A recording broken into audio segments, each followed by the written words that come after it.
And so we're going to start looking at editors like Vim and NeoVim today, and spend a little bit of time understanding these editors, especially if you're coming from a Microsoft background where you use editors like Visual Studio or Visual Studio Code.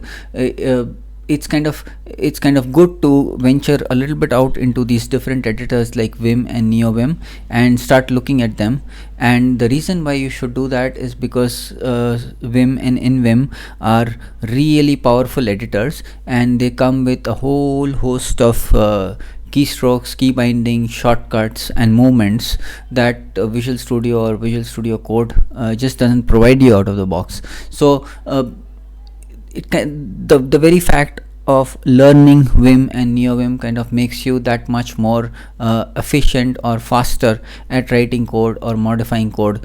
And in this series of videos that we're going to cover, we are going to actually see how we can take an editor like Vim and NeoVim and literally convert it into an IDE so that we can start developing .NET code on it. But even if you decide not to do that, right, even if you decide to stick to your Windows environment, and even if you decide to stick to Visual Studio and Visual Studio Code, everything that you see in this video can easily be transitioned into Visual Studio or Visual Studio Code by just installing plugins which are available, which basically allow you the same keystrokes and the same bindings that we use with Vim and NeoVim right inside of Visual Studio and Visual Studio Code.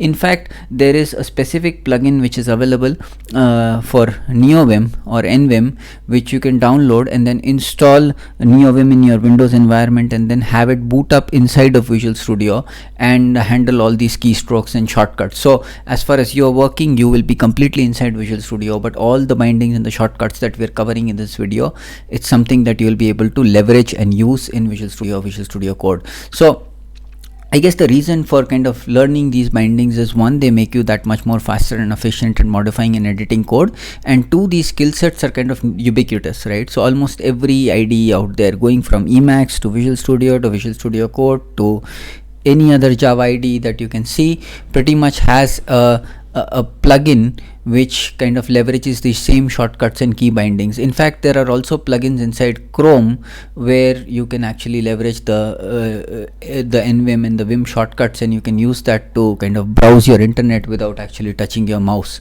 So we're going to cover some of this in the series of this in this post that we do. But to begin with, let's quickly get started with this whole idea of Vim and NVim, and kind of see what the basics of these editors are and how they're different from what Visual Studio Code provides us. So I'm going to go ahead and start my NVim, and what I have is a program loaded on my machine, which basically shows you all the keystrokes that I'm typing, so you can follow along as I speak, right? So we are in NVim right now, NeoVim, which is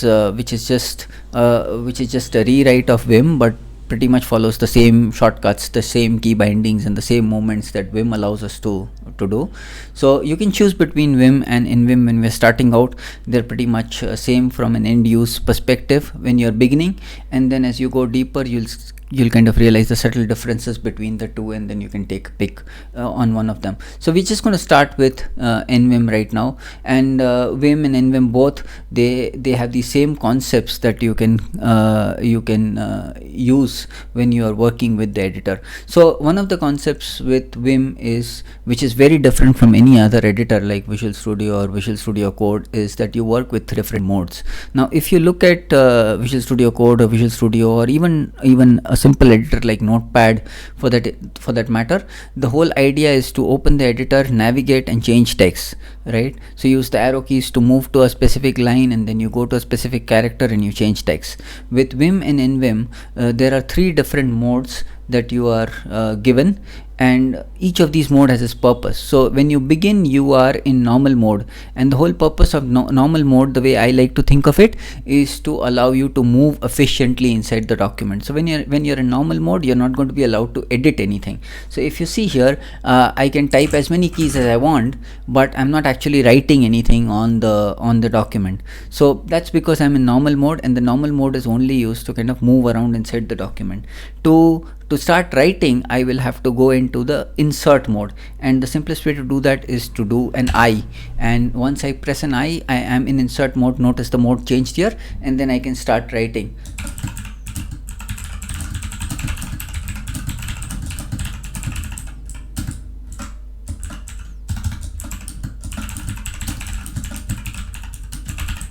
So I wrote a sentence here, as you can see, and then I am in insert mode. But now what I want to do is I want to start moving inside the document, so I can kind of switch back to the normal mode, where I can start moving inside the document. And the simplest way to switch back to the normal mode is to hit the escape key. And the moment I hit the escape key, notice I'm back in normal mode, right? And now I can essentially again switch back to the insert mode, but the simplest way to do that is hit I. However, if I hit I here, notice that I am moved to the insert mode, but my cursor is right right where it was, right? Whereas if I wanted to move my cursor to the right and then start writing, I can hit A, and notice that my cursor moves behind the E, and now I can start writing here, right? The only difference here is that if I hit I again, notice my cursor is before the J. If I come here and if I hit A, my cursor is after the J. So A is for append. It basically puts your cursor after the character on which you're standing. I is for insert. It puts your cursor before the character on which you're standing, and then you can start writing. So that's one of the first shortcuts that we kind of get used to. The other shortcut is, let's say I'm anywhere around here inside the document and I want to start writing at the end. I want to start writing, but I want to start writing at the end of the line. So at this point of time, I just press in the normal mode, I just press a capital A, and I'm shifted to insert mode, but my cursor moves to the end of the line and I can start writing here, right? And I can hit enter, and then I can start I can continue my writing.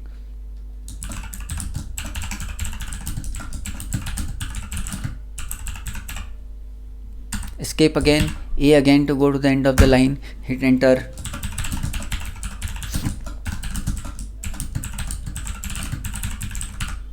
Escape again to come back to the normal mode.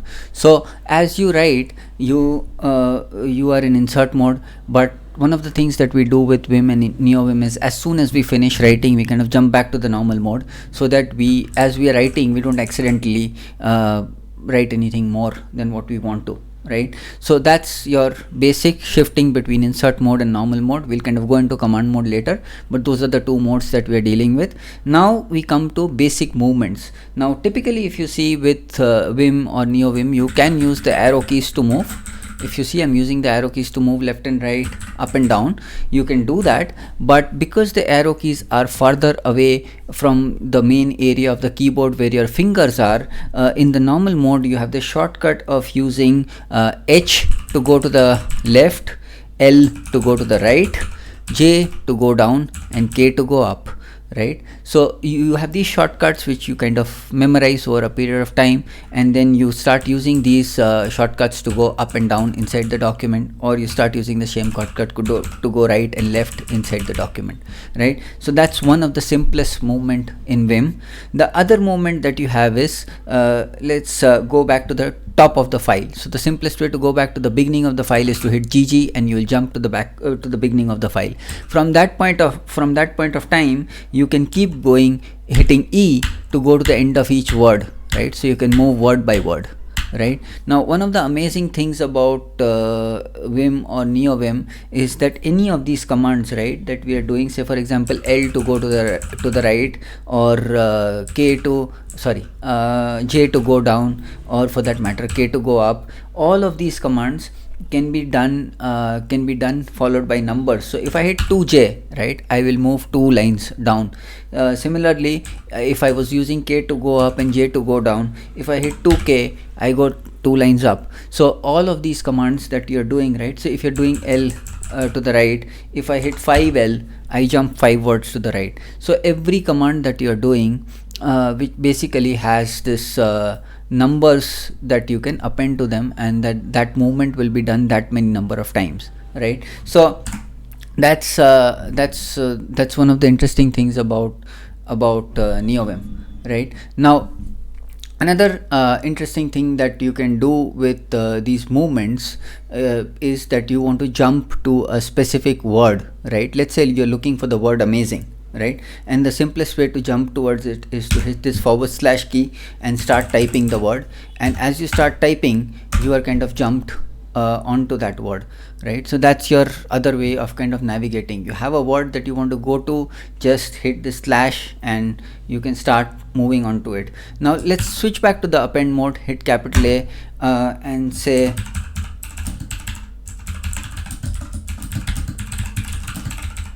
right. So now you have this amazing word appearing twice. I hit this, I find amazing, and then I can hit next to go to the next amazing, right? End to go to the next amazing, right? So searching is kind of very straightforward in Vim. You just hit a forward slash and start typing, and then you hit n to go to the next instance of the word that you're trying to search. So that's your basic movement, right? And then B basically goes back word by word. So B is basically going back to the beginning of every word, and you have ability to go to the end of each word by hitting E. You have the ability to go to the beginning of the word by hitting B, and if you keep hitting B, you keep going back to the beginning of each word. If you keep hitting E, you keep going back to the end of each word, right? GG to go back to the beginning of the file, and then you have the search pattern. So that's your basic movement inside NeoVim. And now we come back to certain basic operations that you can do. So let's say I'm moving word by word, right? I'm moving forward to the end of each word, or maybe let's say I'm moving back to the beginning of each word. Now I reach this word down and I want to go ahead and delete this word. What I can do is I can hit the X key to delete each character, and I can delete the word. I can do it that way, but let's undo that for the time being by hitting U. So I'm going to undo this, and now if let's say I want to delete this word, all I have to do is hit the DW in the normal mode, and I would have deleted the word. Now that kind of again adds to this number concept, right, where I can append a number before I delete a word. So let's say if I want to delete the next 5 words, I can do 5 DW and I would have deleted the next 5 words from the equation. So that's where Vim kind of gets really powerful. And then the other aspect of Vim is being able to replace words, right? So I have deleted a word. Now let's say I wanted to replace this word them with hello. How do I do that? So or let's say let me go back here and say I wanted to replace this walking with dancing. How do I do that? Typically we already know that DW deletes the word, I puts us in insert mode, and then I can type dancing and I'll be done, right? So that's one way of doing it, but that's a slightly lengthier way. So let's undo that, right? And let's go back. And let's say now I want to do this with a shorter approach. So the Vim provides me this concept of changing inside a word. So I'm inside this word walking and I want to change this word. So all I do is change in word, CIW, and it removes the word walking, and I can start typing dancing straight away. So CIW basically allows me to change a word really quickly without having to delete a word first, then switch into insert mode, and then having to start typing. I can just do CIW and start typing in normal mode. So CIW automatically puts me in this insert mode where I can start replacing a word. So CIW is one concept, but then the other concept is change in word, and then there's the other concept is change till. So the change till concept is pretty interesting. Let's jump to quote, and let's say I'm standing here, right, and I want to go ahead and delete everything that's inside a quote and replace it with I am doing great, right? So hi, how are you, I asked, and then this random text that I have, I want to kind of replace it with something else. I want to say, hey, how are you guys doing? So I say change till the next semicolon. So CT semicolon basically says change till the next semicolon.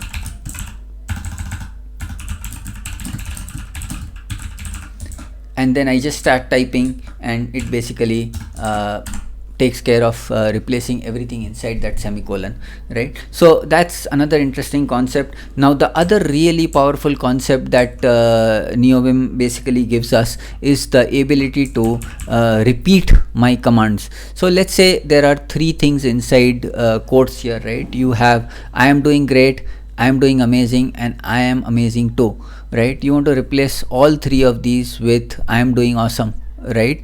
So what we're going to do is we're going to do change till quote, and I'm going to write I am doing awesome, right? And I'm going to hit escape. So I've done this once. Now typically in any other editor, right, what you would have to do is you would have to basically come down and you would have to do this all over again, right? But here instead in Vim there is this concept of dot, right, where Vim is recording exactly what I have done. So I have basically said change till the next quote, so it replaced everything, and then I wrote I am doing awesome. So if I do that here, if I just hit the dot, it's going to do that same thing here. It's going to do CT semicolon, and then whatever I typed, it has remembered that for me, and I'm going to be able to replace everything inside the quote with what I just replaced in the previous line. So let's go down again, and let's do that here as well. So I am going to hit dot, and I can be anywhere. I can be anywhere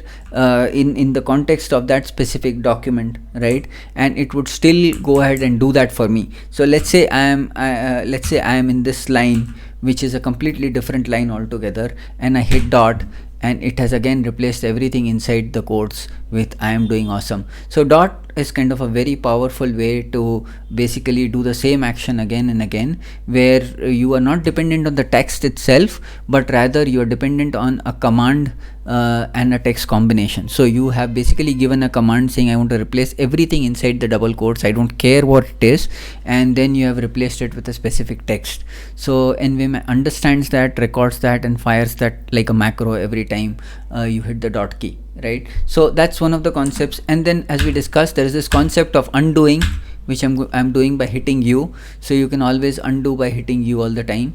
So that's another interesting thing.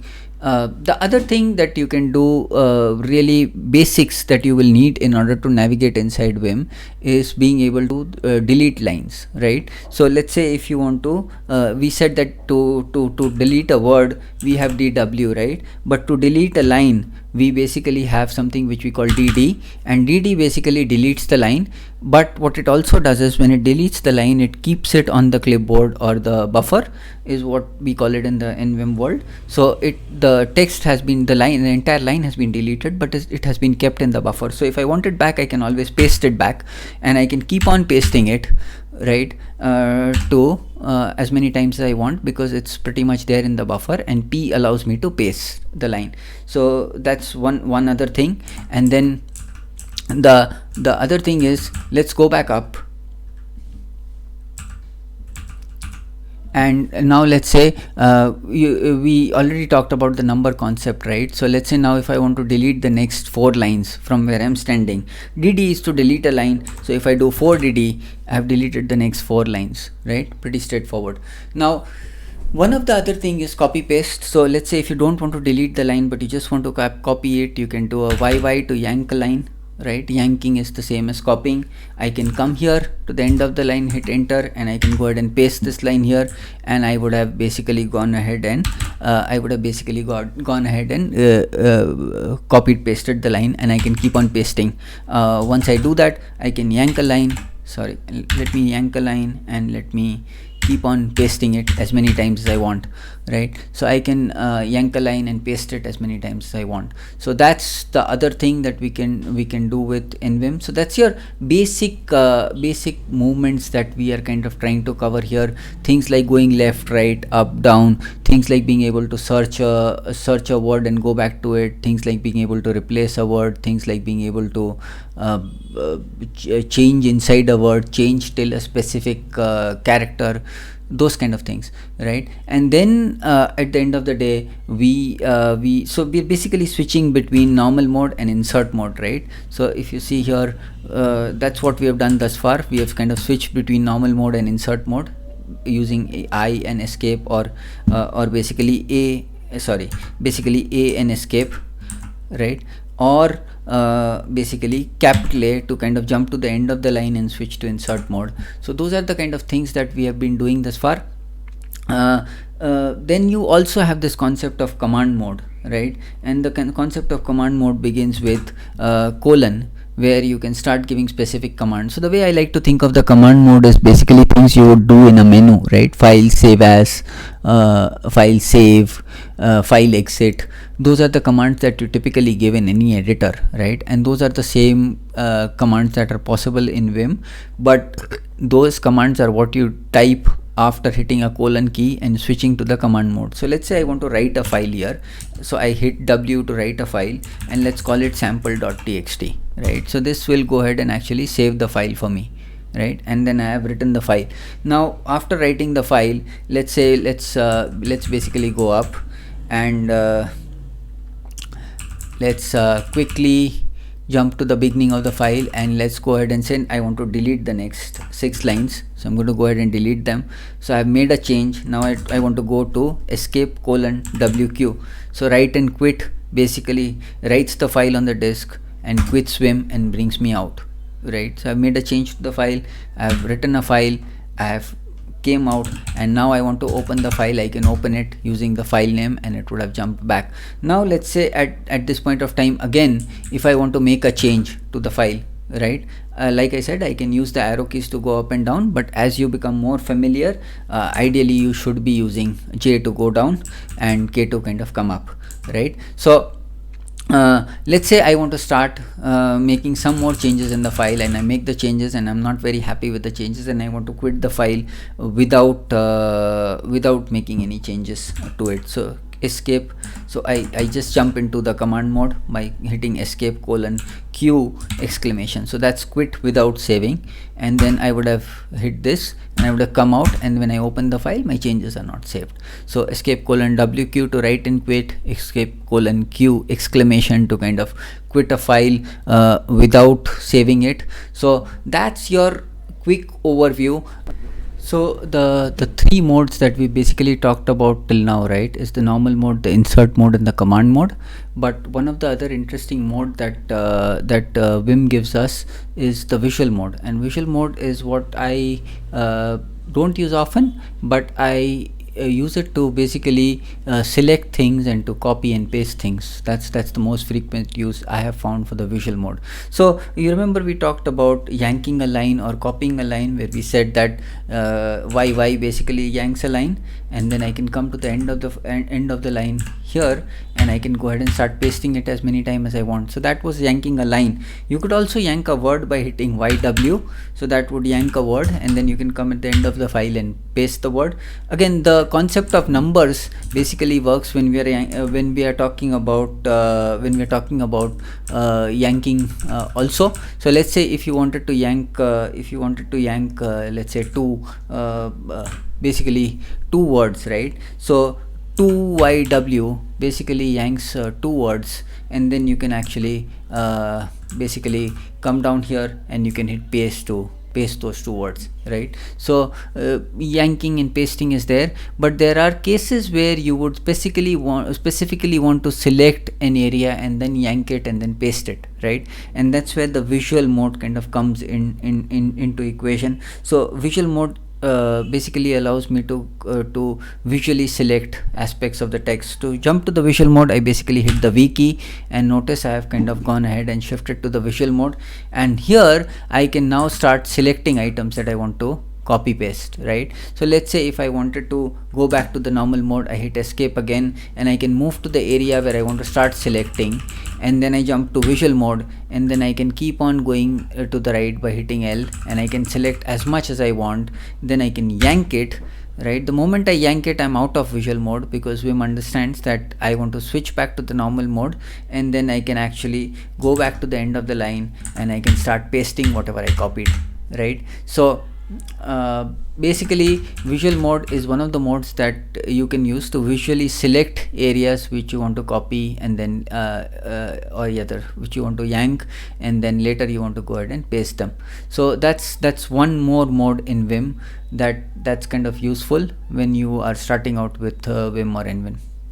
And so one more thing we'll quickly take a look at is something that we do all the time as developers, is a quick global replace across the document, right? So that's one of the things that's pretty easy to do in Vim. Remember we had said that the slash command is to basically go and find a word. So if you're doing replied, if you're searching for replied, we can just type slash and start typing REPL, and it'll take me to that word, and then I can hit end to kind of go to the next word. Now another specific thing is, let's say I want to go ahead and replace across the document. I want to go ahead and replace the word. So first thing I want to do is I want to go ahead and search the word SALLRY, right?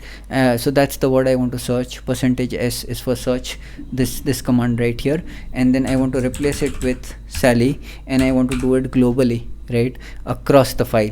So I give this command out here, percentage S, the word I want to replace, the word I want to replace it with, and G for global, and I hit enter, and notice how all my salary got changed to Sally, right? And that's your quick substitutions and replace across a global file.